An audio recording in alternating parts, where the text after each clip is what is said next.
할렐루야. 이렇게 주님 안에서 만나뵐 수 있어서 너무 감사합니다. 여러분 그동안 도에 잘 지내셨죠? 자, 그러면 시간 관계상 이제 오늘 열왕기하 6장 하나님 말씀을 우리가 듣도록 하겠습니다. 자, 그러면 열왕기하 6장 1절 말씀 한 절만 받들어 읽어 올리겠습니다. 예언자 수련생들이 엘리사에게 말하였다. 보십시오. 우리들이 예언자님을 모시고 살고 있는 이곳이 우리에게는 너무 좁습니다. 자, 그러니까 엘리사하고 선지 생도들이 이제 같이 생활하는데 숙소가 너무 좁았다, 그 말씀입니다. 자, 그러면 제6장의 이제 제목을 말씀드리면 사마리아 성을 포위한 아람 군대. 이걸 세 번에서 말씀 올리면 1절부터 7절까지는 엘리사가 도끼를 물 위에 떠오르게 함. 8절부터 23절까지는 아람 왕의 작전을 간파하는 엘리사의 활동.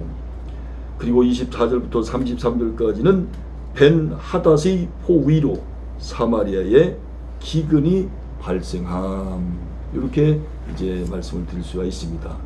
자, 그러면 세부 사항으로 들어갑니다. 본장의 내용을 한번 살펴볼 것 같으면 본장에는 먼저 엘리사가 물에 빠진 도끼를 떠오르게 한 이적이 기록되어 있는데, 이것은 당시의 선지자의 생도들이 얼마나 궁핍한, 얼마나 가난한 생활을 했는지를 암시해 줍니다. 그리고 본장에는 계속하여 아람 왕이 이스라엘을 공격할 때에 엘리사가 미리 그들의 작전을 간파하여 이스라엘 왕으로 하여금 방어선을 구축하도록 하는 활약상을 기록하고 있습니다. 아람 왕이 이제 이스라엘을 공격만 하려고 하면 이제 이스라엘 왕이 미리 딱 알아채 가지고 이제 방어선을 구축하는 거예요. 근데 그렇게 하도록 한 인물이 바로 누굽니까? 엘리사입니다. 엘리사.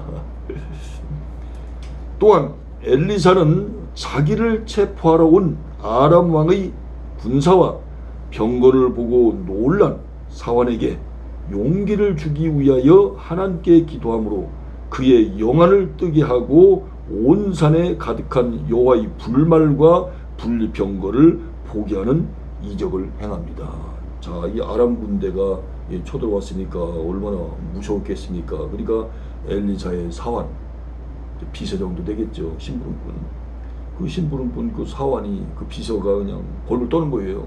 그러니까 하나님께 이제 엘리사가 기도했더니 영안이 확 열리고 나니까 이게 웬일입니까? 그냥 하나님의 불말과 불병거가 그냥 꽉 차 있는 겁니다. 마지막으로 본장에는 아람 왕 벤 하닷이 사마리아를 포위했을 때 엄청난 기근으로 인플레이션이 발생하고 아이까지 잡아먹게 되는 비참한 상황을 묘사한 후 다음 장으로 사건의 진행이 넘어갑니다. 7장으로 넘어간다, 그 말씀이죠. 인플레이션이라는 거 잘 아시잖아요. 물건은 별로 없는데 돈은 많아요. 그래서 살려고 하는 사람들은 많은데 물건이 별로 없단 말이에요. 그러니까 이 물건이 값이 한없이 뛰겠죠. 한없이 뛰겠죠. 그것이 바로 인플레이션이거든요.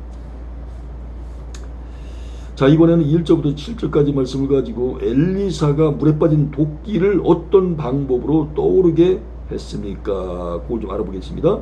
엘리사와 함께 있던 선지자의 생도들은 숙소가 매우 비좁았기 때문에 요단 강가에 가서 나무를 베어 숙소를 다시 지으려고 했어요. 그러니까 이제 집을 좀 더 넓게 지으려고 했다, 그 말입니다. 엘리사도 그들의 제안에 찬성하여 그들과 동행하여 요단에 도착하였는데 한 생도가, 한 신학생이 나무를 베다가 그만 도끼를 물에 빠뜨리고 말아요. 근데 이 도끼가 이 신학생 게 아니잖아요. 빌려왔어요. 너무 가난하다 보니까 남의 걸 빌려왔단 말이에요. 근데 이게 도끼가 그냥 물에 빠져버린 겁니다. 참 보통 일이 아니잖아요, 이게. 그러자 그 생도는, 그 신학생은 엘리사에게 바로 그것이 빌어온 것임을 고하면서 도움을 청했고, 엘리사는 도끼가 빠진 장소에다 나뭇가지를 베어 던짐으로써 도끼가 물 위에 떠오르도록 한 것이에요. 나뭇가지를 갖다 딱 던졌더니 그냥 도끼가 딱 떠오르는 거예요. 하나님께서 하신 것이죠. 여기서 선지자의 생도들이 엘리사와 함께 거한 곳은 일반적으로 길갈이라고 할 수 있는데, 베델이나 여리고일 가능성도 완전히 배제할 수는 없다. 일반적으로는 그 숙소가 길갈이다, 그렇게 이제 생각을 하고 있지만, 베델일 수도 있고 여리고일 수도 있다. 그러니까 확실하게 100% 길갈이라고는 말할 수 없다, 그 말입니다. 숙소가. 한편 선지자의 생도가 빌어온 도끼임을 강조한 사실에서 그들이 궁핍한 가난한 형편과 엘리사에게 도움을 청하는 간절한 마음을 엿볼 수가 있다, 그 말입니다. 또한 엘리사가 도끼를 떠오르게 한 이적은 어디까지나 하나님의 초자연적인 능력이 함께한 결과이며, 이 이적의 목적은 예수님께서 고기 입에서 한 세계를 꺼내도록 한 이적이나 오병이어의 이적처럼 어려움에 처한 사람들의 형편을 동정하는 하나님의 주권적 사랑을 드러내기 위한 것이었다, 그 말씀입니다. 그러니까 어려운 일을 당하는 사람들을 하나님께서 이렇게 사랑을 잘 베풀어 주시는 하나님이시다 라고 하는 것을 단적으로 또 이렇게 귀한 말씀을 통해서 우리에게 알려주고 계시는 거예요. 자, 이번에는 8절부터 23절까지 말씀을 가지고 아람 왕의 이스라엘 침공 계획을 간파한 엘리사의 활동 상황을 살펴보도록 하겠습니다. 이 아람은 오늘날 말하면 시리아라고 하죠, 시리아. 이 아람이 오늘날로 말하면 시리아, 또 성경에는 또 수리아라고 또 나와 있잖아요. 다 같은 이제 나라를 다른 이제 말로 표현한 것뿐입니다. 아람 왕이 이스라엘을 공격할 때마다 엘리사의 도움으로 이스라엘 왕 여호람은 훌륭한 방어선을 구축을 합니다. 그게 미리 다 차리는 거예요. 하나님께서 엘리사를 통해서 아람이 쳐들어온다, 다 알려주는 겁니다. 다 알려줘요. 따라서 아람 왕은 자기 신하들 중에 이스라엘의 첩자가, 스파이가, 간첩이 있는 줄로 생각하고 크게 당황하여 그들을 불러 충고합니다. 야, 우리 아람 나라에 지금 간첩이 있는 거 아니냐 이거? 응? 뭔가 우리가 공격만 하려고 하면 저 이스라엘이 이미 다 방어를 하고 있지 않느냐? 응? 이거 아무리 봐도 이상하다. 이거 한 번도 아니고 두 번도 아니고 이거 매번 이러니 말이야. 분명히 우리 아랍 나라에 이 스파이가 있을 것이다, 간첩이 있을 것이다 해가지고, 너냐? 아닙니다. 너? 아니 저도 아니에요. 너냐? 아 저도 아니에요. 그거 다 아니면 도대체 이게 무슨 조화냐 이게 도대체. 어떻게 세상에 우리가 공격만 하려고 하면 그 이스라엘 왕이 저렇게 금방 알아차리냐? 이게 참 귀신이 코칼 노릇이다. 세상 사람들 그런 얘기 하잖아요. 그때에 그의 신하 중 하나가 모든 것이 이스라엘의 선지자 엘리사 때문이라고 그렇게 말을 합니다. 그리하여 아람 왕은 도단에 있는 엘리사를 체포하려고, 잡으려고 많은 군사와 말과 병거를 보냅니다. 그러자 엘리사의 사환은 그들을 보고 심히 두려워하지만 엘리사는 조금도 염려하지 않고 오히려 하나님께 기도하여 사환의 영안을 뜨게 함으로써 산에 가득한 불말과 불병거를 보게 합니다. 그러니까 아무리 원수들이 쳐들어와도 무서워하거나 겁날 필요 없다는 거예요. 이미 하나님은 불말과 불병거를 다 보내고 계신 거예요. 우리가 다만 영안이 열리지 않아서 그걸 못 봤을 따름이지, 주님은 택한 백성들, 택한 자녀를 눈동자와 같이 지켜주시는 거예요. 얼마나 하나님 은혜 감사합니까?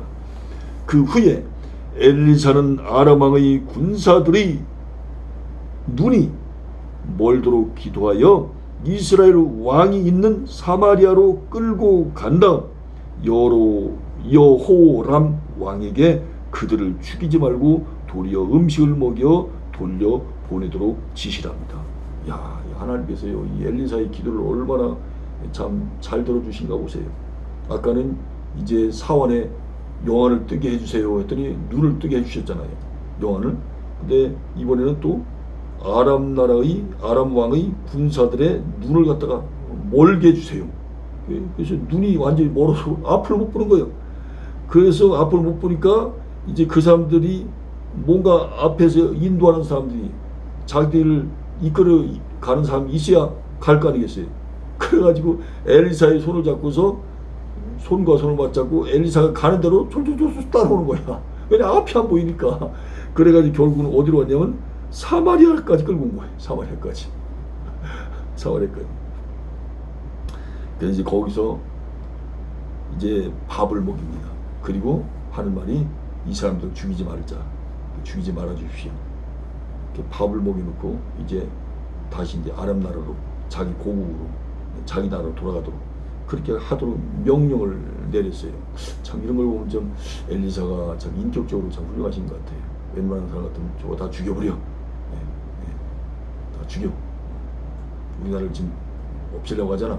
그럴 수 있잖아요. 결국 이 사건으로 인하여 아람 왕의 군대는 얼마 동안 이스라엘을 침범할 엄두도 내지 못하게 됩니다. 세상에 얼마나 고마워요. 아람 왕과 아람 나라 사람들이 생각할 때는 그 고마움 평생 잊을 수 없는 거예요. 그러니까 미안하니까, 고마우니까 안 쳐들어갔단 말이에요. 얼마 동안. 자, 이번에는 8절부터 23절까지는 8절부터 23절까지 말씀을 가지고 엘리사가 아람 왕의 침공 계획을 차단시키고 더 이상 이스라엘을 넘보지 못하도록 한 사건에서 깨달을 수 있는 점은 무엇인지 알아보도록 하겠습니다.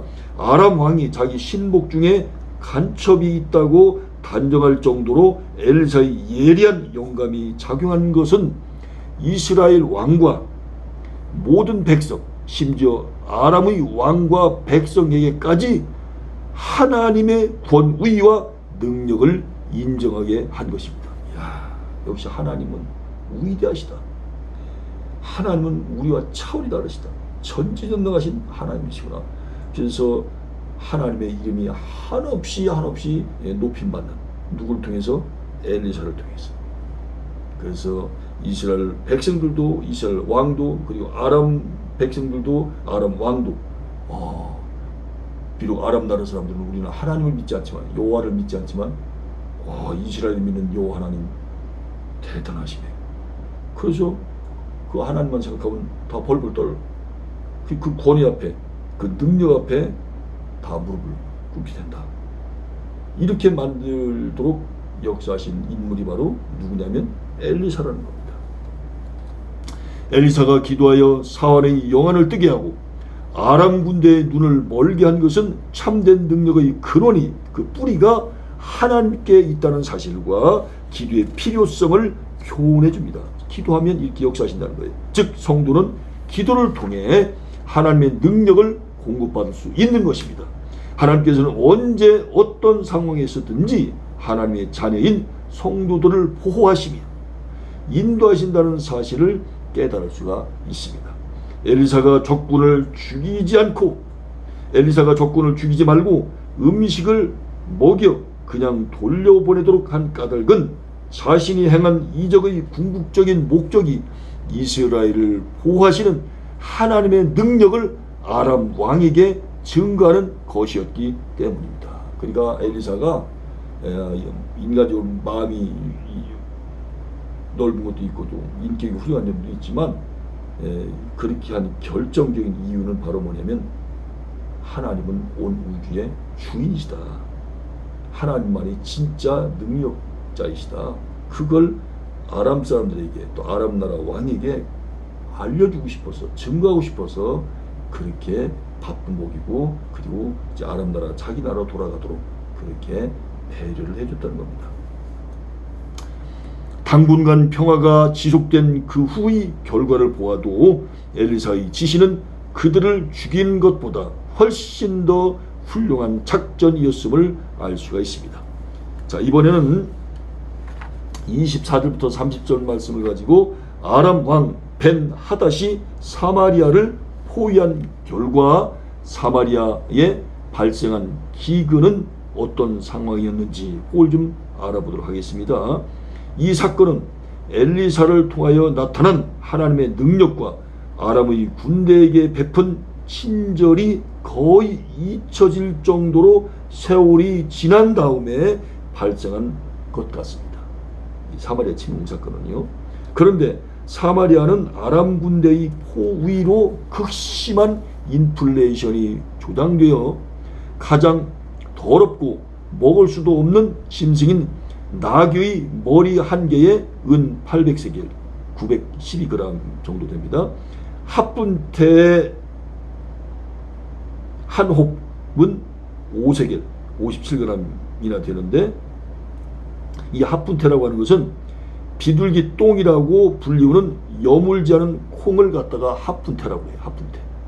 별명은 비둘기 똥. 그렇게 불려지는 여물지 않은, 다 익지 않은 콩이 바로 합분태다. 근데 그 합분태 한 홉이 은 5세겔이라는 거예요.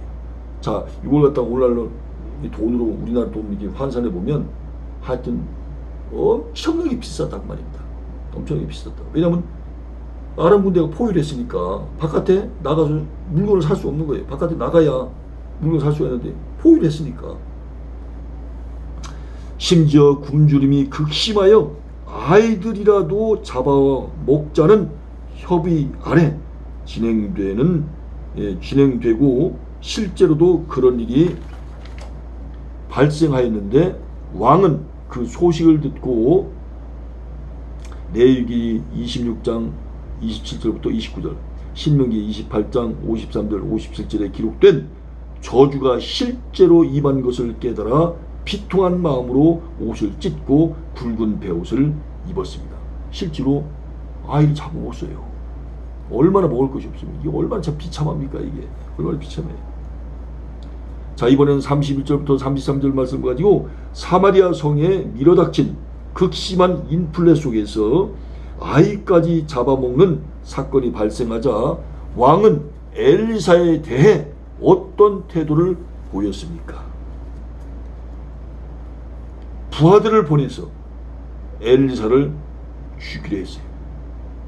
원래 이 여호람, 이스라엘 왕 여호람이 초창기 때는요, 엘리사를 굉장히 사랑했습니다. 좋아했어요. 그런데 이 사마리아 성이 포위가 되고 이제 아이까지 이제 잡아먹게 되니까 이거 다 엘리사 때문에 이런 끔찍한 일이 벌어졌구나 라고 모든 잘못을 갖다가 엘리사에게 다 뒤집어 씌우는 거예요. 이런 걸 갖다가 뭐라고 얘기합니까? 비겁하다 그렇게 얘기하잖아요. 아마 그는 이 모든 사태의 책임이 엘리사에게 있다고 생각한 것 같은데, 그 이유가 본문에는 확실하게 나타나 있지 않지만 대략 다음과 같이 추측해 볼 수가 있습니다. 첫째, 여호람 왕은 14절에서부터 19절에서 사로잡아 사마리아 성 안까지 끌고 왔던 아람의 군인들을 그냥 돌려보냄으로써 이스라엘의 약점을 노출시킨 책임이 엘리사에게 있다고 그렇게 생각하였거나, 아까 눈멀게 해가지고 아람 군대를 갖다가 사마리아 성까지 데리고 와가지고 밥 먹이고 다시 이제 자기 나라로 돌아가고 했잖아요. 근데 혹시 사마리아 와가지고, 사마리아가 이스라엘, 북쪽 이스라엘 수도니까 혹시 우리나라의 어떤 비밀을 알고 간 게 아니야? 그렇게 생각을 했다는 겁니다. 그래서 엘리사를 갖다가 미워했다는 겁니다. 당연히 죽여야 되는데 왜 살려놓고 이렇게 되는가. 그래서 그 사람들이 다시 쳐들어온 것이 아닌가 말이야. 어떻게 보면 인간적으로도 그럴 수도 있잖아요. 깨끗이 죽여버렸으면 이런 일이 없을 텐데 살려둔 바람에 일이 된 것이 아닌가. 그렇게 생각을 해서 엘리사를 갖다 죽이려고 했다는 거예요. 우리가 하나님의 일을 하다 보면 주님께서 맡겨주신 사명을 감당하다 보면 여러 가지 환난과 핍박과 박해가 반드시 따른다고 하는 것을 우리가 성경을 통해서 너무도 확실히 알 수가 있습니다. 아람의 침공이 시도될 때마다 미리 그 사실을 예고해 주어 대비하게 했던 엘리사가 이번에는 아무 말도 해주지 않아서 결국 이와 같은 사태가 발생했다고 생각하는 것입니다. 그전에는 그냥 그렇게 엘리사가 그냥 아람 나라가 쳐들어온다, 아람 왕이 쳐들어온다, 그렇게 계속 위기를 만날 때마다 얘기를 해주는데 어떻게 이번에 말 한마디도 없냐? 이상하지 않느냐 말이에요. 그걸 가지고 이제 또 시비를 거는 거예요. 그 이래도 시비, 저래도 시비. 그러나 위와 같은 여호람의 생각은 한 나라의 통치자로서 모든 책임을 남에게 뒤집어 씌우려는 무책임하고 악한 태도였으며 궁극적으로는 자신의 잘못을 하나님께로 돌리는 불신앙적 서사였다고 합니다. 진정 그가 자기 말대로 여호와께서 만일 이스라엘을 도울 수 있는 분이심을 믿었다면 사태의 책임을 딴 데서 찾으려 할 것이 아니라 도리어 겸손히 스스로 돌이켜보고 죄를 자복한 후 잠잠히 하나님을 기다려야 옳았을 것이 아니냐 그 말입니다. 이게 바로 지도자의 태도입니다. 이게 정말로 훌륭한 왕, 훌륭한 대통령은 겸손해야 돼요. 겸손해야 돼. 칭찬받을 일이 있으면 이건 제가 잘해서 이렇게 좋은 일이 생긴 것이 아니고 국민들이 잘해주셔서 백성들이 잘해주셔서 이렇게 일이 잘 된 겁니다 라고 자기한테 박수 치려고 하는 것을 국민들에게 박수를 쳐달라고 그렇게 얘기를 해야지. 그게 진짜 왕이고 대통령이에요. 그러나 욕먹을 일, 혹시 또 지적받을 일이 있으면 그건 다 제가 잘못해서 이렇게 된 겁니다. 다 제 잘못이고 제 부득이 탓이고 제가 너무나 부족해서 이런 겁니다. 이렇게 나와야 된다 그 말이에요. 이게 제대로 된 이게 지도자거든 이게. 그런데 이게 제대로 되지 못한 이 왕이나 대통령은요, 조그만 칭찬단을 들을 만한 있으면 다 내가 잘해줘. 그리고 지적받거나 책망받거나 뭔가 지금 쓴소리가 나올 것 같으면 그건 다 내가 잘못해서 그런 것이 아니고 국민들이 잘못해서, 아니면 목사님이 잘못해서, 그래가지고 상대방이 뒤집어 씌운단 말이에요. 참, 이런 사람은 참 우리가 흔히 뭐라고 얘기하냐면 모자란 사람이다. 모자란 사람.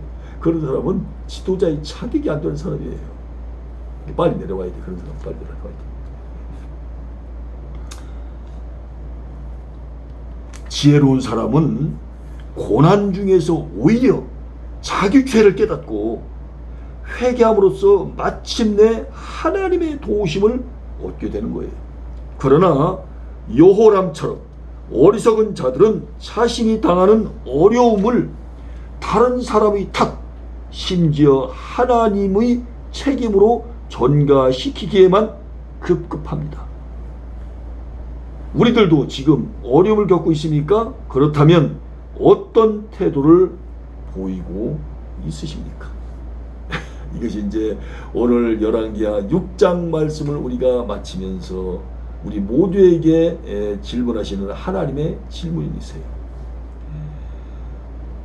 하나님께서 이렇게 질문을 하시는 것 같습니다. 지금 너희들이 어려움을 겪고 있냐? 그렇다면 어떤 자세를 가지고 어떤 태도를 가지고 지금 임하느냐? 그걸 주님께서 물으신 것 같아요. 아까 제가 결론성 말씀을 올렸잖아요.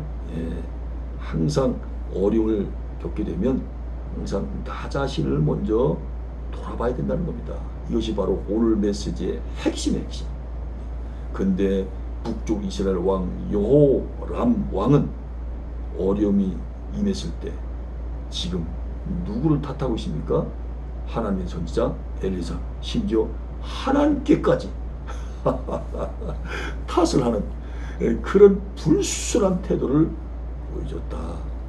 근데 진정한 왕, 진정한 대통령은 그렇게 해서는 안 된다라고 하는 것을 가르쳐주는 귀한 말씀이라고 생각이 됩니다. 여러분 오늘 귀한 말씀 또 들려주시고 하나님께 우리 영광을 돌릴까요? 예.